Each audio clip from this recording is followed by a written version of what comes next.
Welcome back नाजरीन। Programme मांग रहा है पाकिस्तान बरह रास्त जौहर मोड़ से टेलीकास्ट किया जा रहा है। इस वक्त एक बहुत बड़ी तादाद अवामुन्नास की यहाँ पर मौजूद है। 23 मार्च 1940 के हवाले से आज का प्रोग्राम है।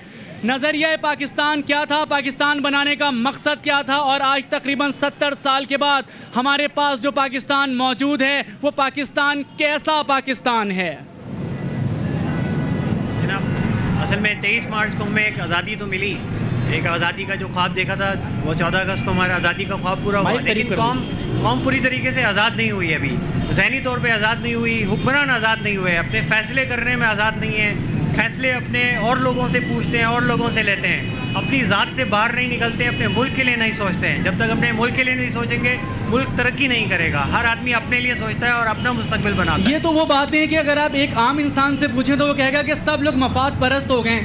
हमारी अपनी जिम्मेदारी क्या है? क्या मैं अपनी जिम्मेदारी, आप अपनी जिम्मेदारी निभा रहे हैं? हम असल में पूरी कौम अपनी बुनियादी ज़रूरियात में इस कदर उलझ गए हैं कि अपनी कौमी जिम्मेदारियों से हम फरार हो गए। जी मोहनस, मैं इन्हीं की बात को यहाँ से उठाऊंगा। आपने जो बात की बहुत अच्छी की। इनसे मेरा सवाल ब्रेक से जाने से पहले यही था कि क्या हम अपने कौमी मुफादात को ज़ाती मुफादात पर ज़्यादा तरजीह देते हैं? जी आप क्या कहते हैं?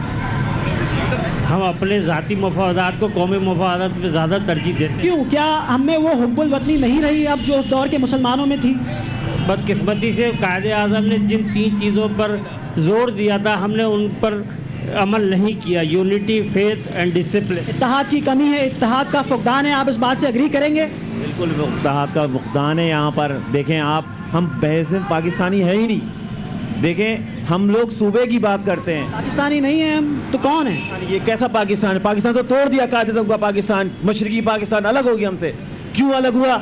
आपको सोचना पड़ेगा। हमारे यहाँ के हुक्मरानों ने, हमारे यहाँ के सरमाएदारों ने इस मुल्क को खा लिया और दीमक की तरह खा रहे हैं। आज 4 सूबे, अपने आप को देखें, आज 4 सूबे टूटने के लिए आपस में लड़ रहे हैं एक दूसरे के साथ। और ऐसा ना हो कि ये पाकिस्तान ख़त्म हो जाए, अल्लाह ना करे। ये खूनों से पैदा हुआ, ये खून से बना है पाकिस्तान। खुदा ना खास्ता ख़त्म ना हो जाए। इस पाकिस्तान को बचाने के लिए अब हमें क्या करना होगा? ये एक सवाल है जो हम आवाम से पूछेंगे, क्योंकि ताकत का सरचश्मा बहरहाल आवाम है। क्या कहेंगे आप? हमें अपने ज़ाती मफादात को कौमी मफादात पे तरजीह देनी पड़ेगी। तो ये किस तरह से आएगी? ये किस तरह से अंदर में ये फीलिंग डेवलप करूं कि मैं अपने जो ज़ाती तरजीहात हैं उसको साइड पे करके कौमी मुफाद के बारे में सोचूं? बात यह है कि अमली हुब्बुल वतनी का फुकदान है सबसे पहले सियासतदानों में, उसके बाद फिर अवाम भी। उस 23 मार्च एक बहुत ही मुकद्दस हैसियत रखता है पाकिस्तान की तारीख के हवाले से। 23 मार्च वो दिन है जो जिसमें आज़ादी के जो इक़दार है उसका मज़हर है। तो आप क्या कहेंगे 23 मार्च के हवाले से? 23 मार्च तो बहुत अहम दिन है, इसको मनाना चाहिए। जो 23 मार्च इस बात का सवाल करता है कि हम अपने हुकूक का मुतालबा करते हैं। कभी हमने अपने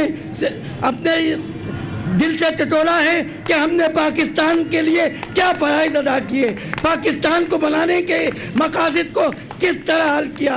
कभी हमने सोचा कि हमने कानून की पासबारी की, कभी हमने सिंगल तोड़ा, कभी हमने अपने हकूक़ की हिफाजत की। अगर आपने अपने फ़राइज़ जाने तो आपका फ़र्ज़ है कि आप हुकूक भी मांगे। अगर आपने फ़राइज़ ना दिए तो हुकूक मांगने का हक़ आपको कभी हुकूक मांगने का हक़ हासिल नहीं है अगर हमने मुल्क के लिए फ़राइज़ अदा नहीं किए। मैं यहाँ पे अमेरिका के साबिक़ सदर जॉन एफ कैनेडी को कोट करूँगा कि ask not what your country can do for you, ask what you can do for your country. आप अपने मुल्क के लिए क्या करते हैं?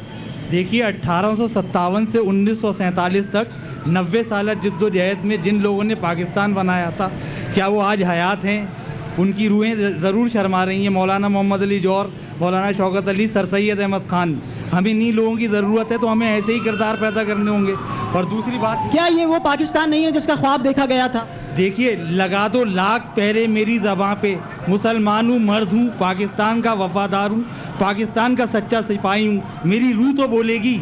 ये किरदार हमें चाहिए।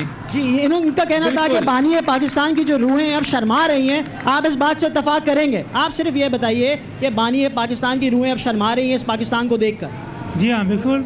और अल्लाह का बड़ा करम है कि हमने ये मुल्क एक इस्लामिक मुल्क है और हमें अज़ान की आवाज़ आती है और इस मुल्क में तमाम मागनियात मौजूद हैं। अल्लाह ताला ने इस मुल्क को नवाजा है।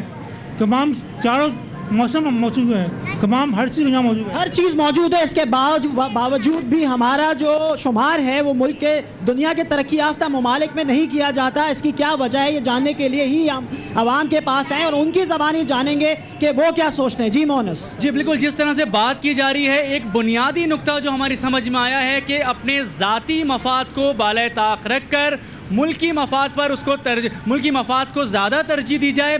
जहाँ पर जितने भी लोग मौजूद हैं उन्होंने एक यही बात की कि जिस तरह बुजुर्गवार ने बात की कि हम सिग्नल तोड़ते हैं, ज़ाती ज़िम्मेदारी को महसूस नहीं करते। यहाँ पर ख़वातीन भी मौजूद हैं, ये जानना चाहेंगे कि जिस तरह उन्होंने कहा कि सिग्नल तोड़ देते हैं, रिश्वत देने या लेने का मामला आता है हम आगे आगे होते हैं, बाहर मुल्क जाते हैं कानून की पासदारी करते हैं, पाकिस्तान में आते हैं तो कानून तोड़ना अपना फ़र्ज समझते हैं। क्यों है ऐसा? सबसे पहले तो आपका ये प्रोग्राम बहुत अच्छा है, इसके लिए इसके तवज्जुह से हमारी आवाम की बात आगे बढ़ रही है। उसका सबसे बड़ा मसला आपने जो कहा उसका जवाब छोटा सा यह है कि हमें यकजहती की कमी है, हमें इत्तेहाद की कमी है। हम जो है बहुत ज़्यादा लो कैटेगरी पे चले गए।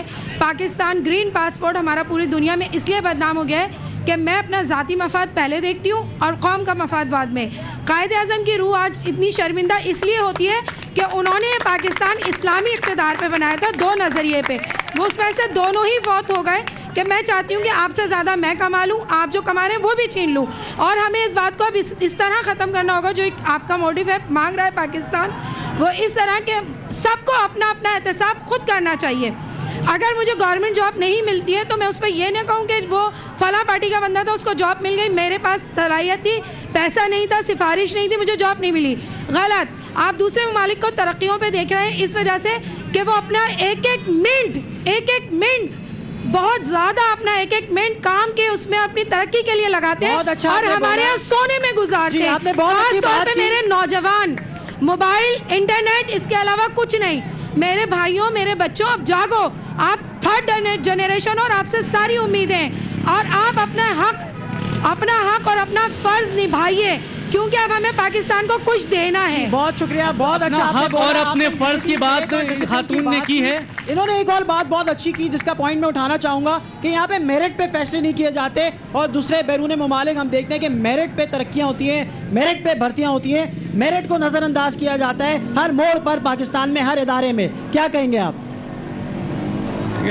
23 मार्च के हवाले से जहाँ बात हो रही है, और वो 23 मार्च का हवाला पाकिस्तान के लिए है, इसके अलावा तो और किसी के लिए नहीं है। लेकिन आज़ादी है पाकिस्तान की जहाँ तक बात है, तो इस मुल्क को 100% आज़ादी तो मिली ही नहीं, यानी कि दिफा आपके पास नहीं, हम आज़ाद नहीं हैं, 100% आज़ाद नहीं है। आपके मालियाती अमूर अमेरिका में तय होते हैं, आपके दिफाई अमूर अमेरिका में तय होते हैं, आपकी खारजा पॉलिसी अमेरिका में तय होती है, तो हमें 100% आज़ादी कहाँ से मिली? आप कह रहे हैं हम एक गुलामी से दूसरी गुलामी के शिकंजे में फंस गए।